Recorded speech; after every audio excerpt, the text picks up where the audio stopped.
This story is presented by Blank Voice, Art for Art's sake. हमारी संस्कृति को नमन और आप सभी को नमस्कार। मैं रौनक और मैं आज एक कहानी नहीं बल्कि आप सभी को एक ऐसे सफ़र पे ले जाने वाला हूँ जो हमारी ज़िंदगी के दो पहलुओं में से है।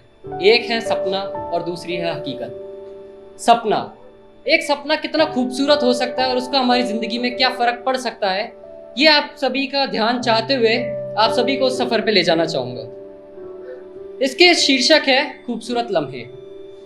दिन की शुरुआत एक प्यारी सी कहानी के साथ जब होती है तो दिन कितना खूबसूरत लगता है। पर सोचो, दिन की शुरुआत एक खूबसूरत के सपने के साथ हो तो वो हल्की सी मुस्कुराहट जो उठने के बाद होती है वो पूरे दिन किस तरह आपके दिन को खुशनुमा करती है।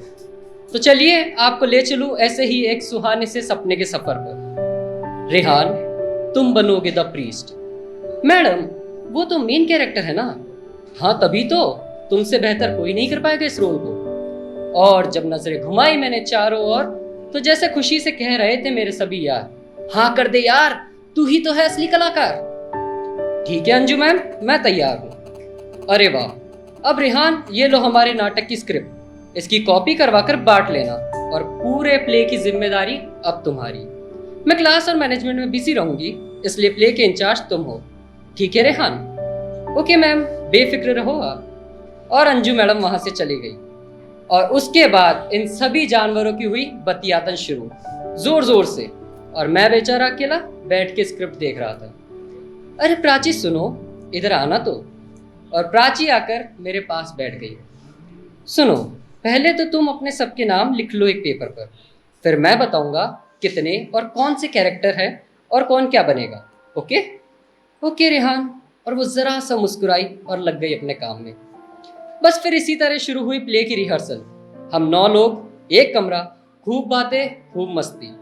पर इसी के साथ एक चीज और भी चल रही थी और वो थी मेरी और अनामिका की लव स्टोरी। मैं और अनामिका 1 साल से रिलेशनशिप में है। कॉलेज के लेक्चर से लेके आफ्टर कॉलेज 1 घंटा साथ बिताने तक हम मौका ढूंढ ही लेते हैं। पूरे कॉलेज को पता है हमारे बारे में और इसलिए ही शायद जिन लड़कियों का मैं क्रश बनता वो भी कभी खुल के इजहार नहीं कर पाती। एनीवेज, ये 2 कार्यक्रम एक साथ प्रसारित हो रहे थे। प्ले की रिहर्सल में अनामिका को समय दे पाना संभव नहीं हो पा रहा था और दूसरी तरफ प्राची से मेरी नज़दीकियाँ कुछ बढ़ने लगी थी। मैं अक्सर प्राची को मेरे और अनामिका के किस्से सुनाया करता और वो भी बड़े ध्यान से सुनती, पर उसकी आंखों में कुछ अलग ही चमक होती जब वो सुन रही होती। मुझे ठीक से तो याद नहीं, पर शायद प्ले से 2 दिन पहले की बात रही होगी। मैं कोई चटपटा सा किस्सा सुना रहा था कि एकदम से प्राची उठी और क्लास के बाहर चली गई। अरे प्राची, क्या हुआ? सुनो तो। पर वो तो बस चलती जा रही थी। हम विंग से बाहर निकले और वो स्टेज के पीछे की तरफ जाने लगी। मैं भी चुपचाप पीछे चलता गया। स्टेज के पीछे जाकर वो मुड़ी और मेरी तरफ देखकर मुस्कुराने लगी। प्राची, क्या हुआ? तुम यूं एकदम से? I love you Rehan. और प्राची करीब आकर मुझसे लिपट गई। मैं तो बहुत पहले से तुम्हें पसंद करती हूँ रेहान, पर तुम हमेशा बस अनामिका पर ही ध्यान देते हो। रेहान, मैं तुमसे बहुत प्यार करती हूँ और तुम्हारी खुशी के लिए कुछ भी करने को तैयार हूँ। पर प्राची, मैं तो अनामिका का हूँ। अभी तो हम कितने वक्त से साथ थे तुम जानती हो। मैंने बताने की कोशिश की पर फिर प्राची कुछ नहीं बोली, बस मुझे और टाइटली हग करती रही। और कुछ वक्त के बाद वो अलग हुई, मुस्कुराहट के साथ सॉरी बोलकर क्लास में चली गई। उस दिन फिर मेरी और प्राची के बीच कोई बात नहीं हुई। रात में जब अनामिका से बात हुई तो फिर वही वक्त ना दे पाने को लेकर तू मैं हो गई। फिर क्या था, मैं उसे भी कुछ नहीं बता पाया। अगले दिन हमारी फाइनल रिहर्सल को लेकर दिमाग वैसे ही खराब था। ऊपर से अनामिका से झगड़ा और फिर प्राची की चुप्पी। कहते हैं बेमन से किया काम तकलीफ ही देता है, और हुआ भी वैसा ही। रिहर्सल के दौरान मैं ही अपने डायलॉग भूल गया। अंजू मैडम से डांट पड़ी और मैं गुस्से में वहां से चला गया।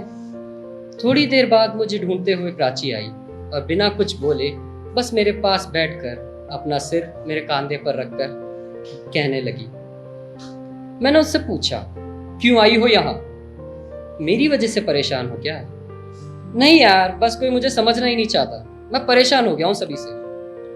अच्छा एक काम करो, अगर मैं करने को कुछ बोलूं तो करोगे आप? मैं तो चौंक गया। आज यूं इतनी इज्जत एकदम से। और जोर से प्राची की हंसी निकल गई और उसे हंसता देख मेरे होठों के किनारे भी फैलने लगे। हाँ आप रेहान जी, बोलो क्या करवाना चाहती हो? आंखें बंद करो और जब तक मैं ना बोलूं खोलने को तब तक खोलना मत। बस कुछ देर तो मैंने सोचा पर फिर आंखें बंद कर ली। फिर महसूस हुआ उसका करीब आना, मुझे प्यार से हक करना, मेरे चेहरे पर उसके होठों का छूना, मेरे होठों पर धीरे से उसकी उंगली का ठहरना, मेरे हाथों में एक चॉकलेट का आना, मेरे कानों में सुरीली सी आवाज, आई लव। उठ जा जल्दी उठ, क्लास का टाइम हो रहा है। मैं चौंक के उठा और बैठ गया। प्राची, अनामिका, प्राची का वो तरीका, उफ, जो मुस्कान उस वक्त पसरी थी वो अभी भी इन लबों पर है।